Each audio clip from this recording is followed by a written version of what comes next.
Assalamualaikum semuanya. Apa kabar kalian? Semoga dalam keadaan sehat dan dilancarkan rezekinya oleh Allah.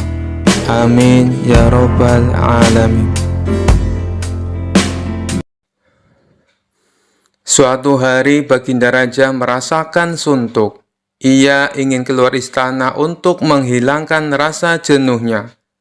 Maka dipanggillah Abu Nawas untuk menemani sang raja jalan-jalan. Singkat cerita, Abu Nawas dan Baginda Raja memulai perjalanannya. Saat dalam perjalanan, Abu Nawas selalu bercerita yang membuat Baginda Raja terhibur. Ketika melintasi tepian pantai, mereka berdua berhenti sejenak untuk beristirahat. Baginda Raja lalu membasuh muka dan tangannya dengan air laut. Langsung terbesit dalam benaknya akan sebuah pertanyaan. "Hei Abu Nawas, menurutmu kenapa air laut itu asin?" tanya Baginda Raja. "Karena air laut itu tidak mengalir kemana-mana, Paduka. Ia senantiasa ada di tempatnya. Nah, untuk mencegah agar air laut tidak busuk, para leluhur kita dulu memberinya garam. Itulah sebabnya air laut menjadi asin," jawab Abu Nawas. Mendengar penjelasan itu, Baginda Raja tertawa terpingkal-pingkal. Perjalanan mereka berdua pun akhirnya dilanjutkan. Tidak berapa lama dari kejauhan, mereka berdua melihat sebuah benda berkilauan. "Benda apa itu Abu Nawas? Ayo kita ke sana," ajak Baginda Raja. Abu Nawas bergegas melangkah mendahului Baginda Raja. Setelah benda itu diambil oleh Abu Nawas, ternyata hanya sebuah cermin. Abu Nawas pun segera membuangnya lagi. Melihat hal itu, Baginda Raja terkejut. "Kenapa dibuang Abu Nawas? Memangnya itu benda apa?" tanya Baginda Raja. "Benda yang sangat jelek, Paduka. Wajar saja kalau si pemiliknya membuangnya," jawab Abu Nawas. "Tapi benda itu terlihat berkilauan dari jauh," ujar Baginda Raja. "Kalau Paduka tidak percaya, ambil saja sendiri," balas Abu Nawas. Dikarenakan penasaran, Baginda Raja segera memungut benda itu. Setelah diamati, ternyata itu hanyalah sebuah cermin. Baginda Raja lalu berkata, "Ini kan cermin Abu Nawas. Kenapa kau bilang kalau benda ini sangat jelek?" tanya Baginda Raja. "Coba Paduka perhatikan baik-baik. Pasti Paduka akan menemukan kejelekannya," ujar Abu Nawas. Baginda Raja kembali mengamati cermin tersebut. Di situ Baginda Raja tidak menemukan kejelekan apa-apa. Yang ada hanya wajahnya sendiri di dalam cermin. "Nah, itu sudah tampak jeleknya. Ayo, lekas dibuang saja bendanya Paduka," ucap Abu Nawas. Baginda Raja mulai memahami maksud ucapan Abu Nawas. "Kurang ajar kamu Abu Nawas," balasnya. Kisah selanjutnya. Abu Nawas adalah orang yang sangat sederhana. Meskipun ia dikenal dekat dengan Baginda Raja Harun al-Rasyid, tetapi kehidupan keluarganya cukuplah sederhana, tidak memiliki harta benda yang berlimpah. Ia selalu berbagi dengan fakir miskin di sekitarnya, jika ia mendapat rezeki yang berlebih, seperti ketika mendapat hadiah dari Baginda Raja. Selain menjadi orang terdekat Raja, sehari-harinya ia juga bekerja serabutan, seperti banyaknya orang di kampungnya. Kadang ia berkebun, menebang pohon, menjadi tukang kayu, dan pekerjaan-pekerjaan lainnya yang dianggap halal. Suatu waktu pada musim kemarau, Abu Nawas sedang tidak mendapatkan pekerjaan apapun. Ia juga jarang diundang Baginda Raja, sehingga ia tidak mendapatkan hadiah. Pemasukan Abu Nawas semakin menipis. Ia hanya mengandalkan sisa dari tabungan untuk membiayai keluarganya sehari-hari. Kadang Abu Nawas mengisi kekosongan waktunya itu dengan beribadah saja, karena memang tidak ada pekerjaan yang lainnya. Suatu hari, istri Abu Nawas meminta sesuatu kepada suaminya. Ia pun berkata, "Wahai suamiku, kapan engkau berikan aku sebuah gaun indah? Beberapa hari ini engkau hanya menghabiskan waktumu untuk berdoa saja," ucap istri Abu Nawas. "Tapi semuanya kulakukan dengan ikhlas, hanya untuk mendapatkan ridho Allah," jawab Abu Nawas. "Kalau begitu, mintalah upah kepada Allah," sahut istri Abu Nawas. Spontan Abu Nawas beranjak menuju pekarangan rumahnya.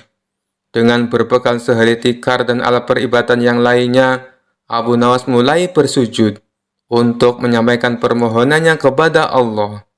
"Ya Allah, berilah hamba upah 100 keping perak," ujar Abu Nawas dengan suara lantang dan dilakukannya berulang-ulang. Rupanya suara Abu Nawas terdengar oleh seorang tetangganya yang kaya dan sedang beristirahat di depan rumah. Mendengar permohonan Abu Nawas, tetangga itu pun berniat untuk mengerjai Abu Nawas. Ia langsung melempar sekantong uang perak 100 keping ke arah Abu Nawas. Abu Nawas pun dibuat kaget. Kaget tidak percaya apa yang telah ia dapatkan. Ia pun langsung mengambil uang tersebut dan langsung berlari menemui istrinya di dalam rumah. "Istriku, aku memang wali Allah dan aku baru saja mendapatkan upah dari Allah," kata Abu Nawas kegirangan. Melihat Abu Nawas sudah membawa lari uangnya, si tetangga pun tidak terima dan langsung menemui Abu Nawas untuk meminta uangnya kembali. "Hei Abu Nawas, kembalikan uang yang baru saja aku lemparkan tadi. Itu milikku," kata tetangganya itu. "Bagaimana mungkin uang itu milikmu? Aku memohon kepada Tuhan, dan uang yang jatuh itu pasti jawaban dari Tuhan," jawab Abu Nawas. Karena Abu Nawas tetap bersikeras tidak mau mengembalikan uang tersebut, tetangga usir itu pun memutuskan menyelesaikan permasalahan itu di pengadilan. Sehari setelah itu, Abu Nawas pun dipanggil ke pengadilan. Hakim mulai bertanya, "Hei Abu Nawas, engkau hadir di sini karena suatu perkara. Engkau telah disangka mengambil kepunyaan tuan ini," kata Tuan Hakim sambil menunjuk ke arah tetangga Abu Nawas. "Apa pembelaanmu, wahai Abu Nawas?" tambah Tuan Hakim. "Tetangga saya ini gila, Tuan Hakim. Ia pikir semua yang ada di dunia ini adalah miliknya. Coba tanyakan saja, misalnya jubah saya, keledai saya, tentu semua diaku sebagai miliknya," jawab Abu Nawas. "Tapi itu memang milikku," teriak tetangga yang kaget akan pernyataan Abu Nawas tersebut. Abu Nawas kemudian menceritakan seluruh kronologi kejadian tentang doa yang dilakukannya untuk mendapatkan uang 100 keping perak. Hakim akhirnya memutuskan jika Abu Nawas tidak bersalah dan uang itu adalah sah milik Abu Nawas karena ia sudah memohon kepada Tuhan dan uang itu jatuh sendiri kepadanya. Kisah selanjutnya. Pada suatu hari, Baginda Raja dan para menteri tampak sedang berkumpul di istana. Mereka membicarakan ingin kembali menguji kecerdasan Abu Nawas. "Paduka yang mulia, untuk menghadapi Abu Nawas, sebaiknya kita minta bantuan seorang ulama yang ilmunya lebih tinggi dan cerdas," saran salah satu menteri. "Dulu saya pernah melakukannya, tapi ternyata tebakan dari sang ulama dengan mudah dijawab oleh Abu Nawas," balas Baginda Raja. "Begini Paduka, saya punya kenalan ulama dari negeri seberang. Beliau lebih cerdas dan berilmu tinggi. Saya kira dia bisa mengalahkan Abu Nawas," timpal sang menteri. "Baiklah, hadapkan segera ulama itu ke istana," perintah Baginda Raja. Esok harinya, sang menteri mengajak ulama tersebut datang ke istana menghadap Baginda Raja. "Wahai Tuan Syekh, saya membutuhkan bantuan Anda. Apakah Anda bisa membantuku?" kata Baginda Raja. "Siap Paduka yang mulia. Kiranya bantuan apakah yang bisa hamba berikan?" tanya sang ulama.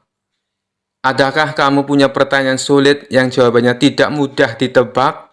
kata Baginda Raja. Oh, itu saya punya. Tebakan yang sampai saat ini belum ada yang bisa menjawabnya. Maukah Padukaku beritahu? Balas sang ulama. Ya, beritahu saya. Apa tebakannya? Sahut Baginda Raja. Apa yang lebih jahat dari setan? Kata sang ulama. Bukankah setan adalah makhluk yang paling jahat? Tapi kenapa kau bilang ada yang lebih jahat? Tanya Baginda Raja heran. Katanya Paduka butuh tebakan. Jawab saja Paduka. Kalau bisa berarti Paduka seorang yang pandai, ujar sang ulama. Pertanyaan ini belum pernah aku dengar sebelumnya, dan pasti Abu Nawas tak akan bisa menjawabnya, pikir Baginda Raja. Bisakah kau beritahu aku apa jawabannya? Pinta Baginda Raja kepada sang ulama. Maaf Paduka yang mulia, tapi saya tidak akan memberitahu kepada siapapun, balas sang ulama. Baiklah, pertanyaanmu memang aneh dan sulit dijawab, ucap Baginda Raja. Masih ada satu pertanyaan lagi, sahut sang ulama. Apa itu? Tanya Baginda Raja. Perkara apa yang orang miskin punya dan dibutuhkan oleh orang kaya? Kata sang ulama memberitahu. Sejenak Baginda Raja terdiam. Namun setelah sekian lama berpikir, ia tak kunjung menemukan jawaban. Kalau pertanyaan dibalik, tentu akan mudah dijawab. Perkara apa yang orang kaya punya dan dibutuhkan orang miskin? Tentulah jawabannya harta. Tapi ini malah sebaliknya. Ini yang membuat saya menjadi pusing, ujar Baginda Raja. Namanya saja tebakan Paduka, tentu penuh dengan teka-teki, timpal sang ulama. Kedua pertanyaanmu memang bagus dan tepat sekali untuk menantang Abu Nawas, puji Baginda Raja. Maka pada keesokan harinya, dipanggillah Abu Nawas menghadap Baginda Raja. Ketika Abu Nawas tiba di istana, Baginda Raja berkata, Abu Nawas, aku punya pertanyaan untukmu. Jika kamu menjawab dengan benar, kamu akan mendapatkan hadiah. Tetapi jika kamu salah, kamu akan dihukum. Apakah kau berani menerima tantangan ini? Tanya Baginda Raja. Abu Nawas yang kali itu sedang membutuhkan uang, langsung mengiyakan tantangan tersebut. Saya siap, Paduka. Apa pertanyaannya? Sahut Abu Nawas. Apa yang lebih jahat dari setan? Tanya Baginda Raja. Yang lebih jahat dari setan adalah kedengkian kita, jawab Abu Nawas. Mendengar hal itu, Baginda Raja tercengang dengan jawaban Abu Nawas. Sementara sang ulama memuji akan kecerdasan Abu Nawas.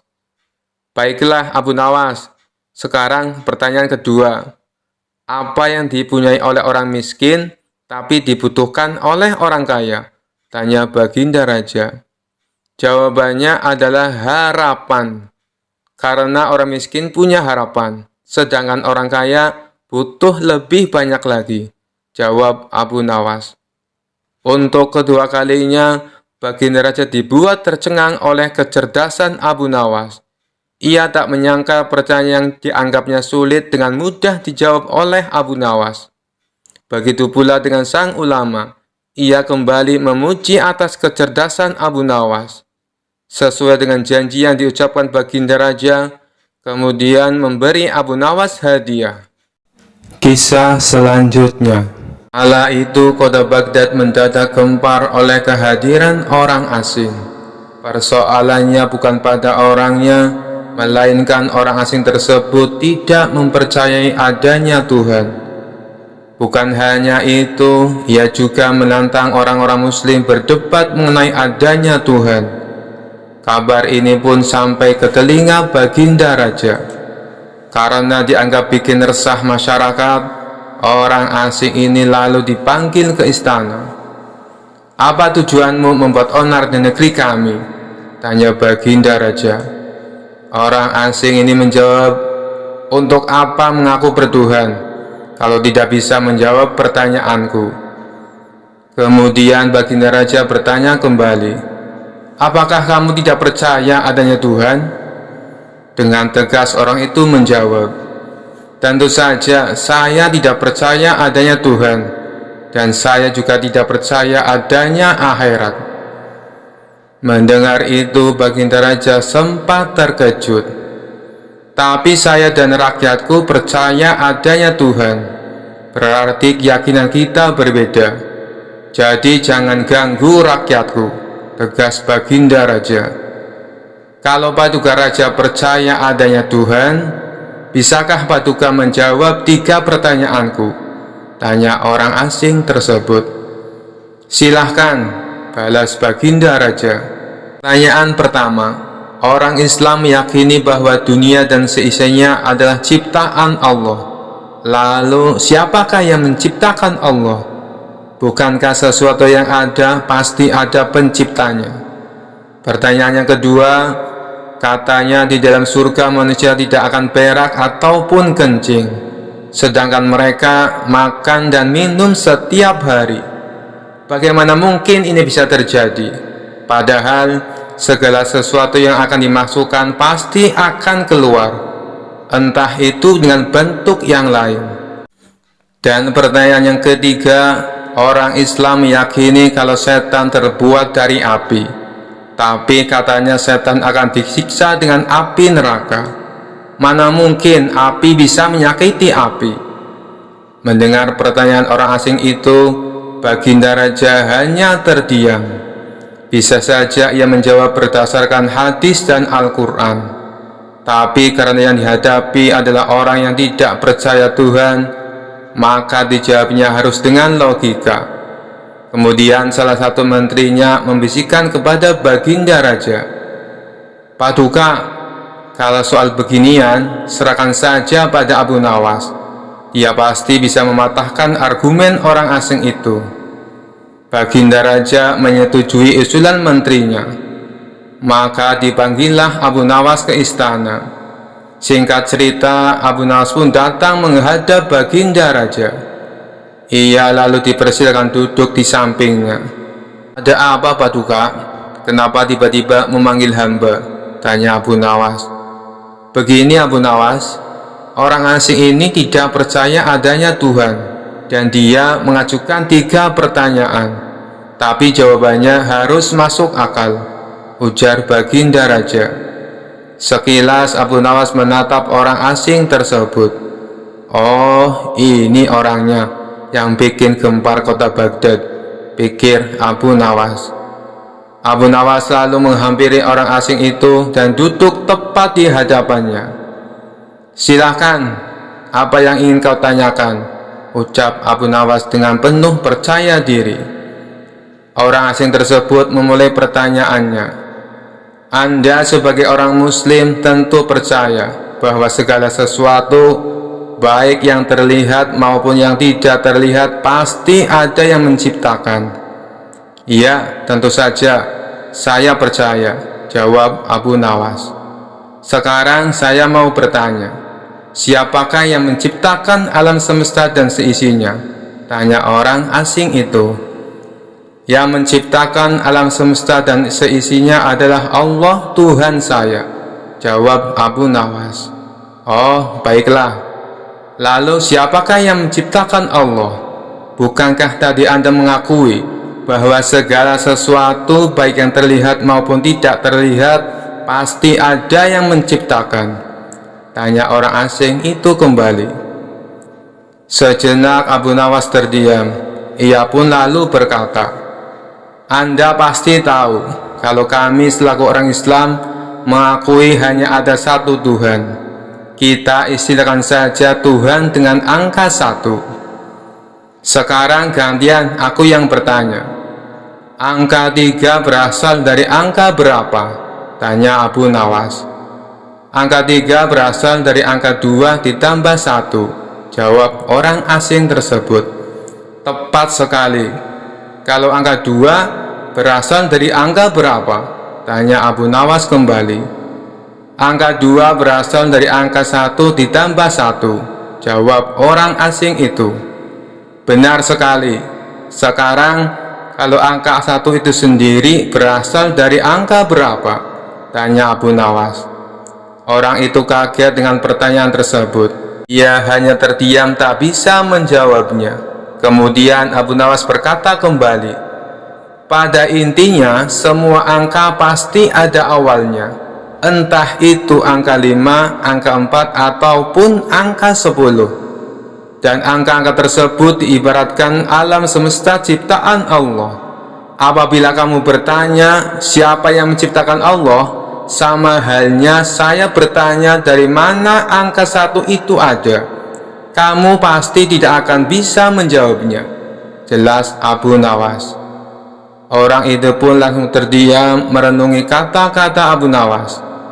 Untuk jawabanmu atas pertanyaanku yang pertama masuk akal juga. Sekarang pertanyaan yang kedua. Kalian sebagai muslim pasti meyakini kelak hidup di surga tidak akan berak dan kencing. Padahal di sana kalian makan dan minum setiap hari. Mana mungkin itu bisa terjadi? Jelaskan padaku, tanya orang asing tersebut. Baik, akan saya jelaskan. Selama kamu dalam kandungan rahim ibumu, tentunya kamu makan dan minum, bukan? Karena menurut ilmu medis, seorang janin memakan sesuatu yang dimakan ibunya. Lalu ketika kamu dalam kandungan ibumu selama 9 bulan, apakah kamu pernah berak ataupun kencing? Untuk kedua kalinya pertanyaan orang asing itu bisa dijawab dengan mudah oleh Abu Nawas. Baik, jawabanmu masuk akal. Sekarang pertanyaan terakhir. Kalian sebagai muslim pasti meyakini kalau setan terbuat dari api dan neraka juga terbuat dari api. Tapi yang membuat saya heran, katanya setan akan disiksa dengan api neraka. Mana mungkin api bisa menyakiti api? Itu hal konyol yang pernah saya dengar, ujar orang asing tersebut. Bisakah kamu menjelaskannya? Tanyanya kemudian. Sebelum aku menjawab pertanyaan yang terakhir, aku ingin kita saling berjanji. Apapun jawabannya, kamu tidak boleh marah, pinta Abu Nawas. Tentu saja saya tidak akan marah, apalagi kalau jawabannya masuk akal, balas orang asing tersebut. Tiba-tiba Abu Nawas menampar pipi orang asing itu dengan sangat keras. Baginda Raja dan orang-orang yang hadir terkejut dibuatnya. Hei, apa-apaan ini? Kalau tidak bisa menjawab, jangan emosi. Apalagi sampai main pukul kayak gini, protes orang asing itu. Siapa yang emosi? Itu tadi adalah jawaban saya. Apakah tadi kamu merasakan sakit? Tanya Abu Nawas. Tentu saja saya sakit, jawab orang itu sambil memegang pipinya. Coba kamu perhatikan tangan saya. Bukankah tangan saya terbuat dari tulang dan daging? Begitu juga dengan pipi kamu. Tapi ketika tangan saya ditamparkan ke pipi kamu, kamu langsung kesakitan. Itulah gambaran sederhana. Kalau api neraka bisa menyakiti setan, setan pasti akan merasa kesakitan, meskipun ia sama-sama terbuat dari api, kata Abu Nawas menjelaskan. Orang tersebut lalu terdiam. Ia tak bisa membantah argumen Abu Nawas. Sementara Baginda Raja dan orang-orang istana kagum atas kecerdikan Abu Nawas. Kisah selanjutnya. Suatu hari istana Baginda Raja kedatangan tamu sekelompok orang Syiah. Tujuan mereka adalah ingin menantang debat agama kepada para ulama di kota itu. Sebagai tuan rumah yang baik, tentu Baginda Raja menyambutnya dengan ramah. Setelah mereka dipersilahkan duduk, salah satu dari mereka berkata, "Maaf Paduka yang mulia, bukannya kami bermaksud kurang ajar, tapi kami hanya ingin menguji sampai seberapa tinggi ilmu agama para ulama di kota ini." Baginda Raja membalas, "Oh, tidak apa-apa. Justru saya malah tertarik, sekaligus bisa menambah wawasan ilmu agama." Baginda Raja lalu memanggil beberapa ulama kota Baghdad yang berilmu tinggi. Tapi sayangnya saat berdebat, tak ada satupun ulama Baghdad yang bisa menandingi keilmuan sekelompok orang Syiah. Kala itu Baginda Raja hampir saja menanggung malu. Pasalnya para ulama yang ia andalkan harus menelan kekalahan. Tiba-tiba penasihat istana membisikkan sesuatu ke telinga Baginda Raja. Kenapa tidak undang saja Abu Nawas? Orang seperti mereka pasti akan kewalahan menghadapinya, ujar penasihat istana menyarankan. Usulan penasihat istana membuat Baginda Raja merasa mendapatkan angin segar. Ia pun langsung menyetujuinya. Kemudian Baginda Raja berkata kepada sekelompok orang Syiah, "Di kota ini masih ada seorang ahli ilmu yang juga tak kalah cerdas. Apakah kalian berani?" tanya Baginda Raja. "Tentu saja, Paduka. Siapa orangnya? Segera hadirkan ke sini," tantang mereka. Maka diperintahkanlah beberapa pengawal istana untuk menjemput Abu Nawas di rumahnya. "Tuan Abu, Anda diperintah Baginda Raja untuk segera menghadap ke istana," kata salah satu pengawal. "Ada apa? Bukannya kemarin aku sudah ke istana," jawab Abu Nawas. "Benar Tuan Abu, tapi kali ini Baginda Raja sangat membutuhkan Anda," balas pengawal. "Memangnya kenapa?" tanya Abu Nawas penasaran. "Di istana ada sekelompok orang Syiah. Mereka menantang debat ilmu agama kepada siapa saja," jawab pengawal. "Kenapa tidak undang saja para ulama? Tentu mereka lebih pandai daripada aku," ujar Abu Nawas. "Sudah Tuan Abu, tapi mereka semua tidak bisa berkutik," kata pengawal. Akhirnya Abu Nawas pun terpaksa memenuhi panggilan Baginda Raja. Singkat cerita, sampailah Abu Nawas di istana. Di sana, nampaklah para ulama Syiah sedang duduk berkumpul di sebuah aula kerajaan. Tidak seperti biasanya, Abu Nawas memasuki aula sambil menenteng sandal miliknya. Melihat hal itu membuat Baginda Raja dan sekelompok orang Syiah dibuatnya terheran-heran. Kemudian sekelompok orang Syiah bertanya kepadanya, "Kamu ini aneh, kenapa kau tenteng sandalmu masuk ke dalam?" Dengan santainya Abu Nawas menjawab, "Saya teringat peristiwa zaman Rasulullah masih hidup. Para kelompok Syiah suka mencuri sandal, makanya saya bawa masuk, takut sandalnya hilang."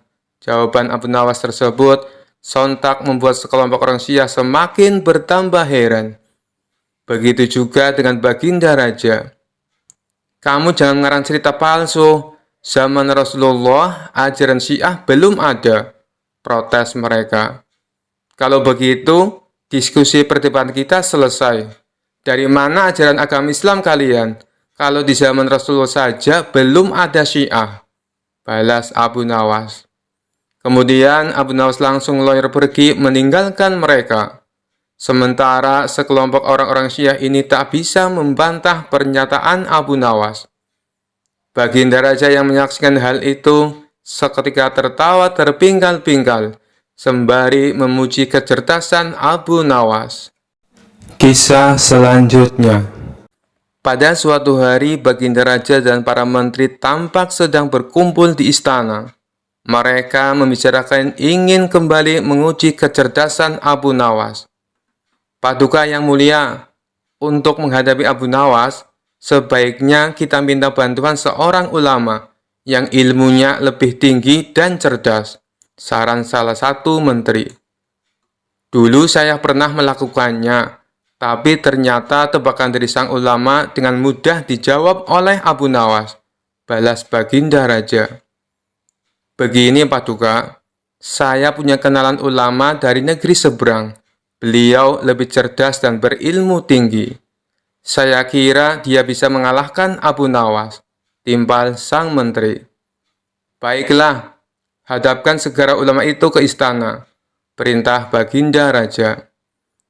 Esok harinya, sang menteri mengajak ulama tersebut datang ke istana menghadap Baginda Raja. "Wahai Tuan Syekh, saya membutuhkan bantuan Anda. Apakah Anda bisa membantuku?" kata Baginda Raja. "Siap Paduka yang mulia. Kiranya bantuan apakah yang bisa hamba berikan?" tanya sang ulama. "Adakah kamu punya pertanyaan sulit yang jawabannya tidak mudah ditebak?" kata Baginda Raja. "Oh, itu saya punya. Tebakan yang sampai saat ini belum ada yang bisa menjawabnya. Maukah Padukaku beritahu?" balas sang ulama. "Ya, beritahu saya. Apa tebakannya?" sahut Baginda Raja. "Apa yang lebih jahat dari setan?" kata sang ulama. "Bukankah setan adalah makhluk yang paling jahat? Tapi kenapa kau bilang ada yang lebih jahat?" tanya Baginda Raja heran. "Katanya Paduka butuh tebakan. Jawab saja Paduka. Kalau bisa berarti Paduka seorang yang pandai," ujar sang ulama. "Pertanyaan ini belum pernah aku dengar sebelumnya, dan pasti Abu Nawas tak akan bisa menjawabnya," pikir Baginda Raja. "Bisakah kau beritahu aku apa jawabannya?"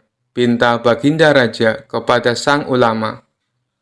"Maaf Paduka yang mulia, tapi saya tidak akan memberitahu kepada siapapun," balas sang ulama. "Baiklah, pertanyaanmu memang aneh dan sulit dijawab," ucap Baginda Raja. "Masih ada satu pertanyaan lagi," sahut sang ulama. "Apa itu?" tanya Baginda Raja. "Perkara apa yang orang miskin punya dan dibutuhkan oleh orang kaya?" kata sang ulama memberitahu. Sejenak Baginda Raja terdiam. Namun setelah sekian lama berpikir, ia tak kunjung menemukan jawaban. Kalau pertanyaan dibalik, tentu akan mudah dijawab. Perkara apa yang orang kaya punya dan dibutuhkan orang miskin? Tentulah jawabannya harta. Tapi ini malah sebaliknya. Ini yang membuat saya menjadi pusing, ujar Baginda Raja. "Namanya saja tebakan Paduka, tentu penuh dengan teka-teki," timpal sang ulama. "Kedua pertanyaanmu memang bagus dan tepat sekali untuk menantang Abu Nawas," puji Baginda Raja. Maka pada keesokan harinya, dipanggillah Abu Nawas menghadap Baginda Raja. Ketika Abu Nawas tiba di istana, Baginda Raja berkata, "Abu Nawas, aku punya pertanyaan untukmu. Jika kamu menjawab dengan benar, kamu akan mendapatkan hadiah. Tetapi jika kamu salah, kamu akan dihukum. Apakah kau berani menerima tantangan ini?" tanya Baginda Raja. Abu Nawas yang kali itu sedang membutuhkan uang, langsung mengiyakan tantangan tersebut. "Saya siap Paduka. Apa pertanyaannya?" sahut Abu Nawas. "Apa yang lebih jahat dari setan?" tanya Baginda Raja. "Yang lebih jahat dari setan adalah kedengkian kita," jawab Abu Nawas. Mendengar hal itu, Baginda Raja tercengang dengan jawaban Abu Nawas. Sementara sang ulama memuji akan kecerdasan Abu Nawas. "Baiklah Abu Nawas, sekarang pertanyaan kedua. Apa yang dipunyai oleh orang miskin, tapi dibutuhkan oleh orang kaya?" tanya Baginda Raja. Jawabannya adalah harapan. Karena orang miskin punya harapan, sedangkan orang kaya butuh lebih banyak lagi, jawab Abu Nawas. Untuk kedua kalinya, Baginda Raja dibuat tercengang oleh kecerdasan Abu Nawas. Ia tak menyangka pertanyaan yang dianggapnya sulit dengan mudah dijawab oleh Abu Nawas. Begitu pula dengan sang ulama. Ia kembali memuji atas kecerdasan Abu Nawas. Sesuai dengan janji yang diucapkan Baginda Raja, kemudian memberi Abu Nawas hadiah. Sekian dulu perjumpaan kita kali ini. Sampai bertemu lagi di kisah-kisah selanjutnya. Terima kasih yang sudah subscribe dan setia menonton channel ini. Wassalamualaikum warahmatullahi wabarakatuh.